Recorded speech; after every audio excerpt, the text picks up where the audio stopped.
Hello everyone, this is Riku Keyblade Master once again for the review of Sly 2 Band of Thieves.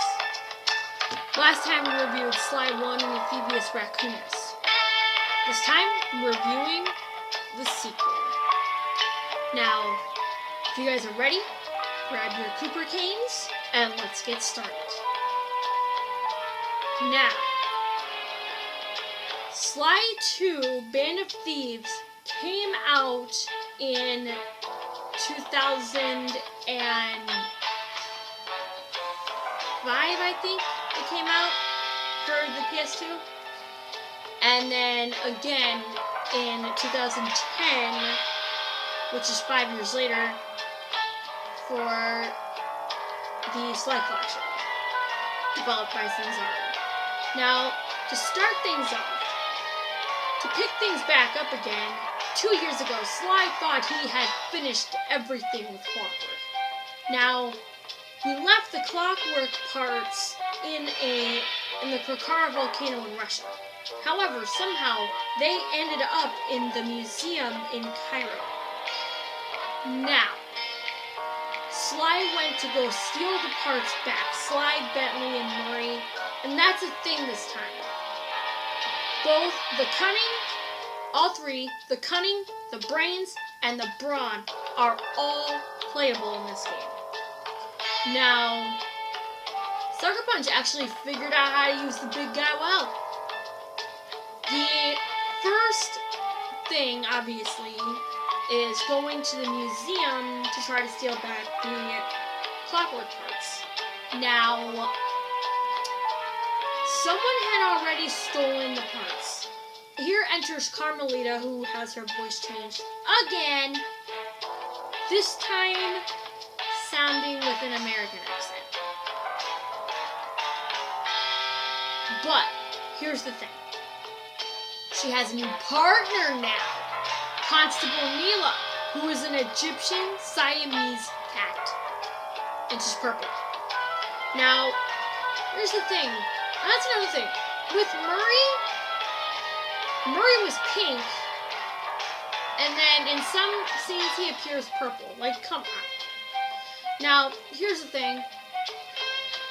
Neela accidentally slips up that the Claw Gang might have been the ones to steal the parts. Now, the Claw Gang, that's the thing. Last time we had the Phoenix fight. This time we have the Claw Gang. Now, we go into the first episode, and remember, keep a hold on to what I said about Neela letting it out that the Claw Gang stole the parts. Was the reference to the Claw Gang just a slip of the tongue, or an intentional clue? Either way, it's our only lead on the missing Clockwork parts. Clockwork. He was consumed by jealousy for the Cooper clan's thieving reputation. Is it inappropriate to refer to him as a monster?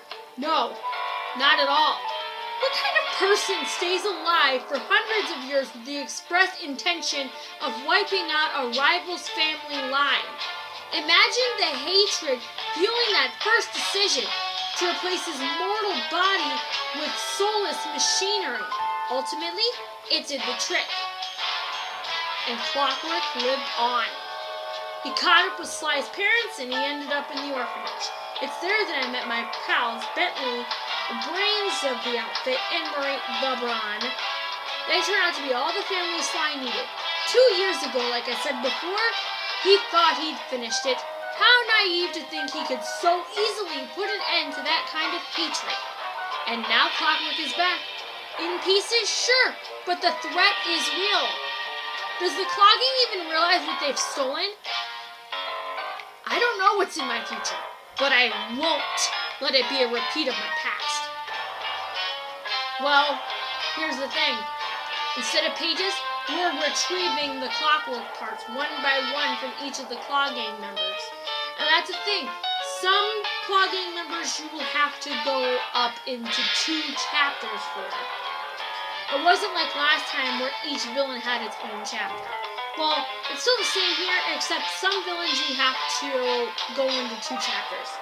Dimitri, who is basically equally at home in high-class art circles and a chief in back-alley crimes, was basically using the clockwork tail feathers as printing plates to forge money.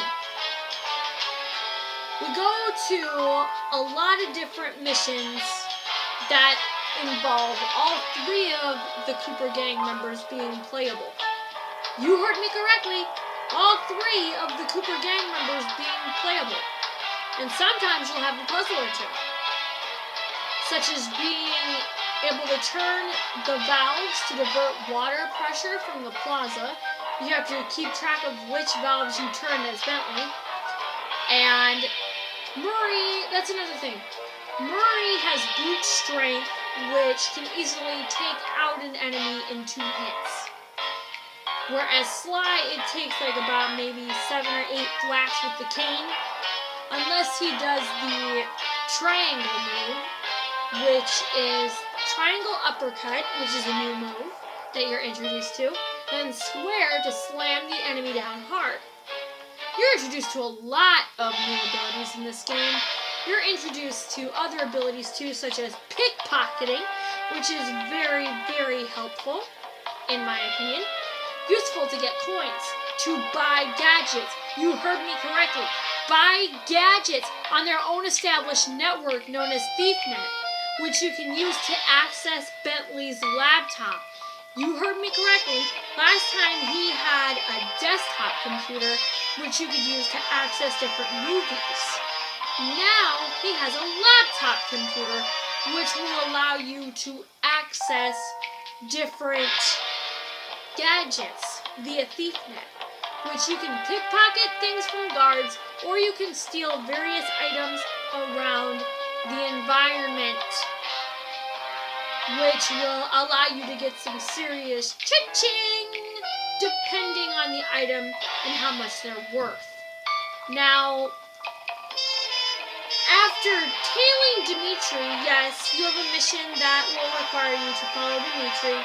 You can gain access to his nightclub, which will gain access to the certain other sets of missions.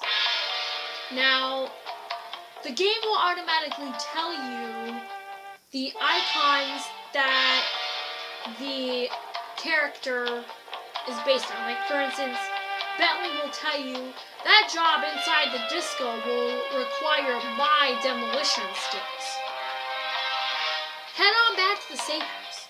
I should be all geared up by the time you arrive. And this is Bentley's second time in the field, which is not his last time. His last time in the field, we'll get to that later.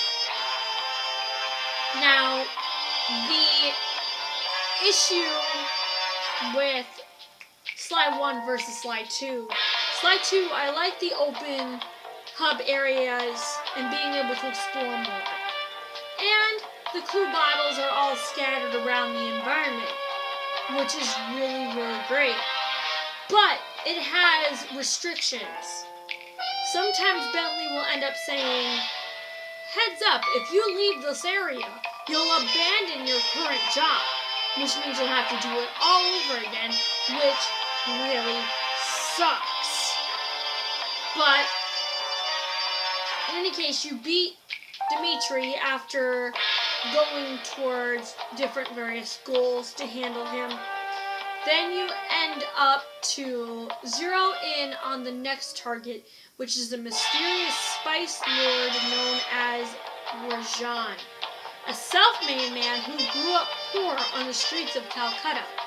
He started his life of crime selling illegal spices in the black market, eventually growing a small outfit to a sizable operation and earning himself in the prestigious Claw Gang. He held a lavish ball to show off the clockwork wings, which was his latest acquisition. And if you saw a silhouette of the wings against the night sky, you knew it was already too late for you, especially if your name is Cooper. Rajan believes displaying the wings will bring in prestige, and maybe they will, but they're also bringing Sly and his gang, which will spell trouble for you Rajan. Just admit it. But, in the end, after executing several missions, you end up defeating Rajan in a series of mini,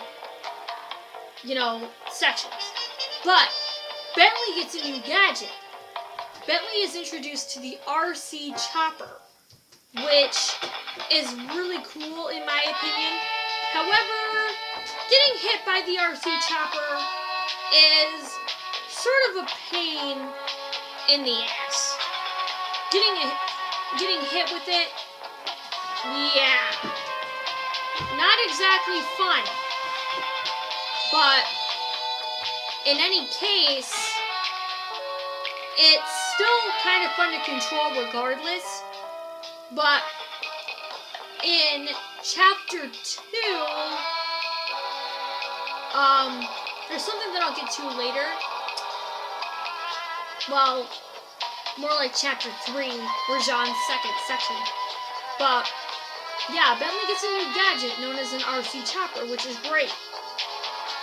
And they've been contracted to acquire one of Rajan's Fasan rubies in exchange for a Cherry Bomb 500 for the heist, which will drive Rajan out to, defeating, drawing him closer to defeat. But anyway, the first time in Rajan's area, we are introduced to a lavish ball, which we have to dance with Constable Neela to throw Carmelita off.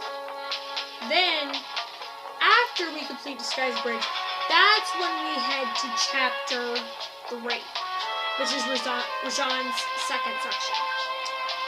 Now, that level is a pain in the ass for me because of it being dark, but we start off with, just like in the second chapter, in each chapter, that's another thing, we get reconnaissance missions, where we have to take pictures, embedded with a camera in our thief mask imager, which is really, really cool.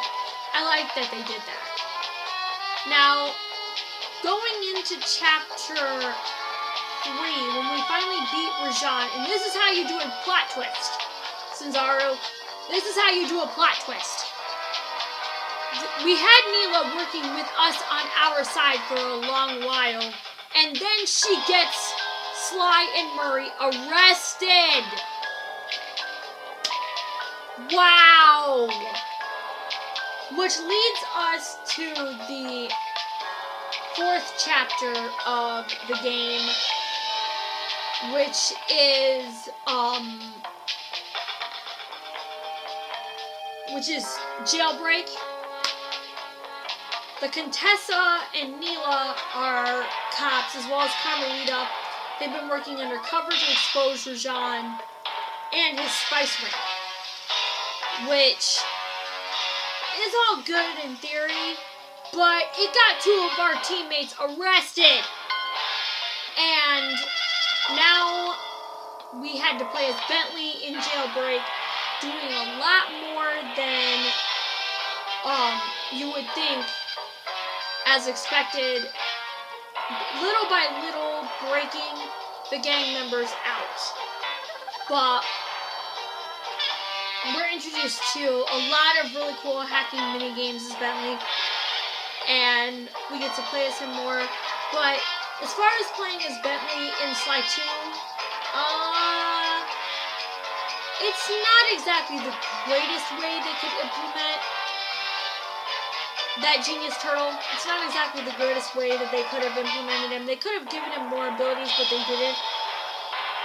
Instead, they just gave him the ability to drop bombs and shoot with his crossbow, then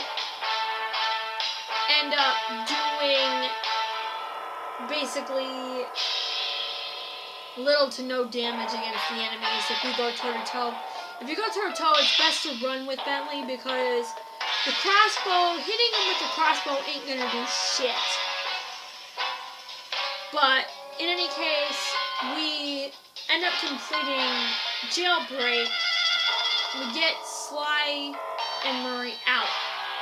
Then the Contessa escapes, and we get introduced to a new chapter with her called A Tangled Web. Then we beat her once and for all. She stole the Clockwork Eyes, by the way, and managed to get Carmelita, managed to kidnap Carmelita, basically, and, well, not really kidnap her, but, like, you know, she tried to turn Carmelita, the Contessa tried to turn Carmelita under her control, and, you know, Mila just, she's an all-around bitch. I'm just gonna say that. And then, the next area after we end up completely defeating the Contessa, we end up going into the next enemy, which is Jean Besson, a guy who was dreaming of taming the Wild North. He has 2 chapters. We go up against the Lumberjack games as the main operation. I'm not really going to expose too much, but we end up defeating him as Bentley in the end, and he says after Bentley crawls out of a hole in the sawmill control room, he said, Jean Besson says, "I should have figured a puny turtle like you'd find a rat hole to squirm through. I ain't like you, boy. I ain't stupid. With y'all unconscious, me and my boys paid a visit to your hideout and found all of the clockwork parts. Lucky thing, too. Arpeggio's willing to throw down a king's ransom for the whole lot. I even threw in the talents." And Bentley's like, "Who stole all the clockwork parts? Arpeggio has them all?" That's it! It's time I showed you just how stupid we turtles really are. Slide on my command. And it's basically a lever pulling game. And Bentley has to call out which obstacle to hit Rajan with.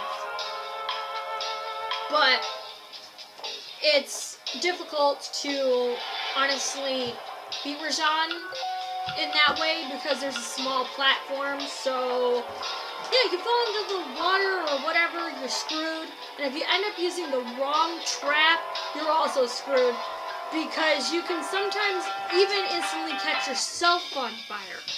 And if Rajan hits you, then yeah, you're even more screwed.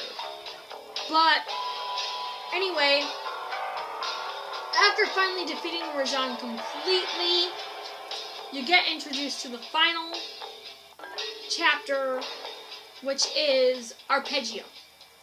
You end up sneaking into the Northern Light battery after siphoning out the power. After siphoning out the charging ability to the battery, you sneak into it, you stow away, and you end up doing a lot of missions and end up defeating Arpeggio. And then after you end up defeating Arpeggio comes a really cool twist. Oh my god. Another really cool thing. A really cool twist, honestly. If you thought the Neela plot twist was cool, now listen to this. They end up getting the hate chip out of Clockla when Neela steals the clockwork frame. And Neela ends up... This is a horrible way to build up a villain. Arpeggio gets eaten. He doesn't even get to do anything. Neela just straight up eats him. And after getting the hate chip, after Bentley gets the hate chip, after going to town with his bombs, and Murray pries open the clockwork beak, Bentley ends up getting the beak crushed on him, and ends up getting paralyzed, and that is pretty brutal. I am not gonna lie. But if anything, I would say that that was pretty messed up. But in honesty, I would actually give Sly 2 Band of Thieves a 9 out of 10. Some of the mechanics could be a pain in the butt, but it's totally fine. But in any case, guys, that's been my review for Sly 2 Band of Thieves. I'll catch you all in my review for Sly 3 Honor Among Thieves in the next video. As usual, comment, rate, subscribe, become a Keyblade wielder, as well as a member of the Cooper Gang and a member of the Bandicoot Nation, and I'll see you next time.